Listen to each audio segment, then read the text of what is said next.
Entonces, en este video vamos a cubrir la conexión entre f de x y f' a través de gráficas. Y lo primero que vamos a hacer es, antes de graficar una función a partir de su derivada, a partir de la gráfica de su derivada, antes de eso vamos a cubrir esta sección sobre cómo leer los elementos solicitados o que se le soliciten de la gráfica de la función original o de la función base f de x. Para eso, ustedes van a tener una gráfica como esta. Bueno, esto es un ejemplo sencillo. Puede haber ejemplos un poco más complicados. En el siguiente video haremos un ejemplo más complicado.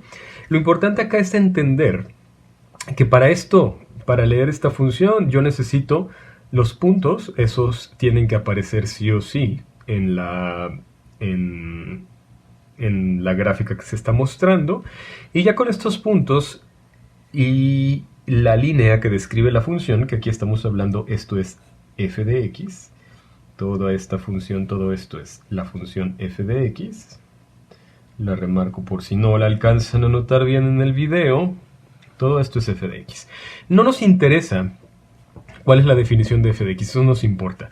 Nos interesa leer solamente la gráfica. Entonces, lo primero, el dominio de la función. El dominio de esta función son todos los números reales. ¿Cómo leemos la gráfica de izquierda a derecha? Y dominio es todo lo que está sucediendo con x. Entonces, el dominio de esta función son todos los números reales, porque vamos desde menos infinito, esto puede seguir bajando o puede seguir subiendo. Eso quiere decir, los valores de x pueden ir decreciendo o pueden ir creciendo hasta más menos infinito. Entonces, el dominio de la función son todos los números que están entre menos infinito e infinito, o se puede anotar esto también como todos los números reales. Ahora, ¿cuál es el rango de la función? El rango de la función es lo que está haciendo y, es que cuáles son los valores que puede tomar y para esta función. Y los valores, bueno, podemos leer la gráfica de arriba hacia abajo sin ningún problema, de menos infinito a infinito. La función viene desde menos infinito y termina en infinito, positivo, termina por decir algo. Entonces, si leemos de abajo hacia arriba la función, vamos a tener que para y también su rango, en este ejemplo, son todos los números reales. Eso quiere decir el intervalo que va de menos infinito a infinito. Una vez teniendo dominio y rango, podemos ahora enfocarnos en los puntos. Primero vamos a revisar cuál es la intersección, cuáles son las coordenadas de intersección con x. Recuerden, estas son coordenadas. Y tenemos dos puntos. Tenemos una intersección con x en menos 3,0 y otra intersección con x en 0,0 y una última intersección con x en 3,0. Entonces vamos a tener las coordenadas menos 3,0, 0,0 y 3,0. Esas son nuestras intersecciones con x. ¿Cuáles son las intersecciones con y? Bueno, de las intersecciones con y es cuando cruzamos el eje y. Tienen que ver con cuando cruzamos el eje y. También son coordenadas. Y la única que tenemos es el punto 0,0. Todo lo estamos obteniendo simplemente de la lectura de la gráfica, como se pueden dar cuenta. Una vez teniendo estos cuatro, vamos a continuar con la simetría de la función. La simetría de la función, es normal que se encuentren con funciones que no son simétricas, pero en este caso vemos que lo que está sucediendo en el cuadrante 3 y 2 se repite, pero inverso en el cuadrante 1 y en el cuadrante 4. Eso quiere decir que nuestra simetría está en el origen y que es una función impar. Entonces f de x es impar con simetría en el origen. Con simetría en 0,0 en el origen. Esa es la simetría. Ahora, ¿qué pasa con los puntos máximos y mínimos, con las coordenadas de máximos y mínimos? Primero los máximos. Los máximos de esta función, aunque sean relativos, vamos a calcularlos como los máximos, como los lugares en donde la función deja de crecer y comienza a decrecer. A donde llega, está subiendo la función, llega a un lugar y comienza a bajar. Esos son los máximos. Cuando la función sube, se detiene y después comienza a bajar. Va de más a menos. El único máximo que tenemos en esta función es la coordenada menos 1.732, 1.039. Y los mínimos los mínimos van a tener que ver con el proceso contrario. La función va bajando, se detiene en algún lugar y después comienza a crecer. Cuando la función va de menos a más, cuando de bajar comienza a subir, identificamos que el único mínimo que tenemos relativo en este caso es la coordenada 1.732, menos 1.039. Ese sería nuestro valor mínimo. Ahora, los puntos de inflexión. Los puntos de inflexión son lugares donde cambia la concavidad. ¿Qué es la concavidad? Es el tipo de curva que está describiendo la función. Hay concavidades negativas y hay concavidades positivas. En las gráficas se los voy a señalar como IP. Siempre les voy a decir dónde está el punto de inflexión. En este caso, el punto 0,0 también es un punto de inflexión. Es un punto de inflexión y con eso podemos identificar el tipo de curva que está describiendo la función y cuándo se transforma.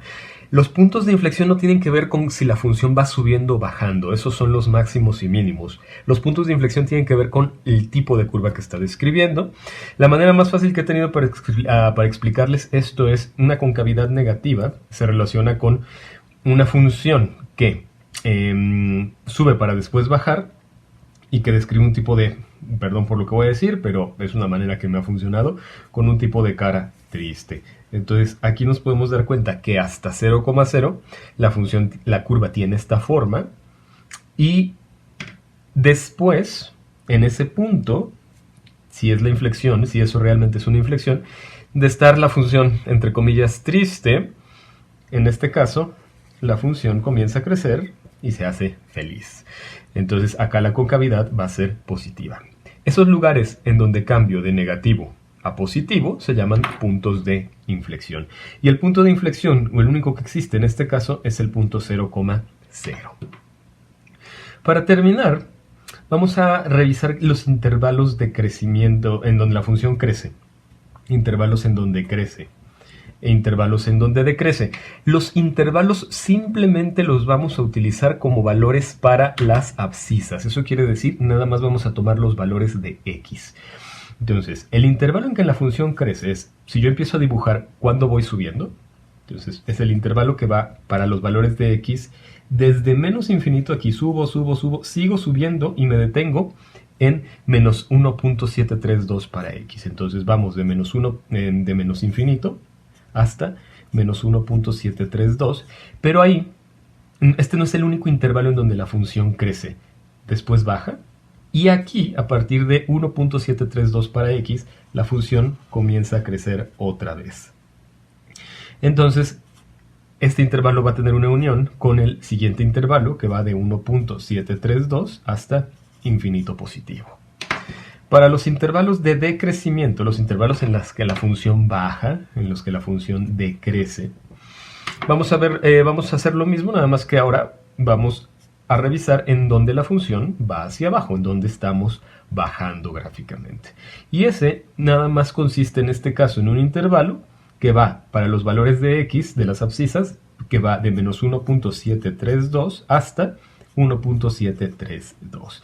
Y ese es nuestro único intervalo en donde la función baja. Los últimos intervalos que hay que calcular son los intervalos de concavidad. Cuando la concavidad, de dónde a dónde la concavidad es positiva y de dónde a dónde la concavidad es negativa, y también vamos a utilizar únicamente el valor de las abscisas. Concavidad negativa, nos damos cuenta que desde menos infinito esto viene con una concavidad negativa, sigue siendo triste, hasta 0,0. Entonces, la concavidad positiva no es esta, la concavidad positiva comienza aquí, en este punto de inflexión, y va desde 0 en x hasta infinito. Y para terminar, nuestro intervalo de concavidad negativa, bueno, lo identificamos acá, viene desde menos infinito hasta el punto de inflexión, que es 0, menos infinito a 0. Y eso es leer la gráfica de una función original o base f de x.